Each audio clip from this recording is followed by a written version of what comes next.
Assalamualaikum warahmatullahi wabarakatuh. Salam sejahtera untuk kita semua.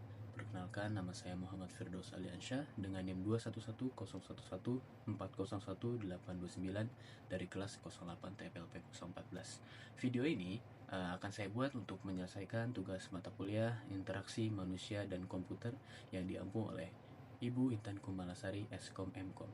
Tujuannya adalah untuk menjawab studi kasus tentang proyek wisata cerdas dari pemerintah Kota Bahari, terutama soal papan informasi publik interaktif yang menggunakan sensor jarak dan juga sensor gestur tangan.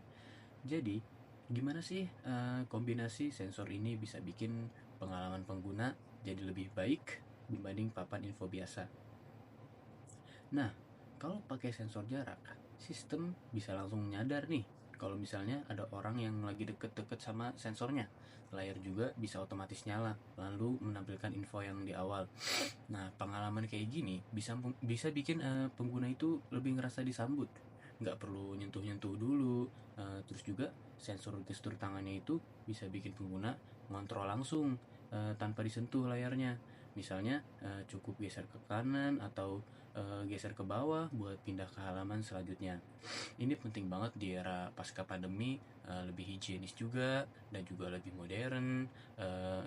Jadi teknologi ini tuh bikin papan ini jadi lebih pinter, berkesan smart, bersih juga dan juga nyaman dipakai oleh siapapun.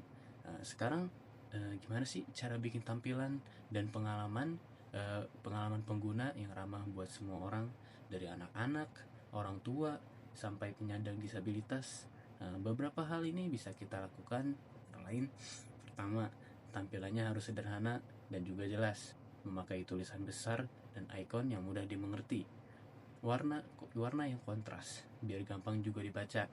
Yang kedua, gestur yang dipakai jangan ribet-ribet, harus dibikin simple. Cukup geser ke kanan atau ke kiri atau lambaikan tangan untuk milih menu. Hindarin gerakan yang kayak mencubit atau memutar layar terlalu rumit. Yang ketiga, kasih petunjuk di layarnya, misalnya animasi yang nunjukin cara gestur, jadi pengguna baru nggak bingung cara makainya. Yang keempat, beri feedback yang jelas kayak suara lembut atau animasi saat gestur berhasil dilakukan, supaya pengguna tahu apa yang terjadi. Meskipun tanpa melihat pun dia pasti akan sadar apa yang sedang terjadi di layar tersebut. Dan juga yang terakhir, pastikan desainnya juga ramah buat pengguna kursi roda, misalnya dengan posisi tombol yang lebih rendah dan bisa diakses dari berbagai arah. Dengan pendekatan ini, papan informasi bisa diakses dan dinikmati semua kalangan tanpa kecuali. Baiklah, kita akan lanjut ke pertanyaan yang ketiga, soal perkembangan antarmuka dari zaman dulu sampai sekarang. Dulu banget nih, ada orang yang cuma bisa pakai komputer lewat CLI atau Command Line Interface. Harus ngetik perintah, jadi cuma orang IT yang bisa pakai. Orang lain tuh bingung cara makainya gimana. Lalu datanglah GUI atau Graphical User Interface yang pakai icon, tombol, dan mouse kayak di Windows atau macOS. Ini bikin komputer makin gampang dipakai orang awam. Nah, sekarang kita ini lagi ada di era dimana kita udah kenal nih yang namanya NUI atau Natural User Interface. Di sini interaksi jadi makin alami, cukup dengan sentuhan, suara, atau gerakan tangan.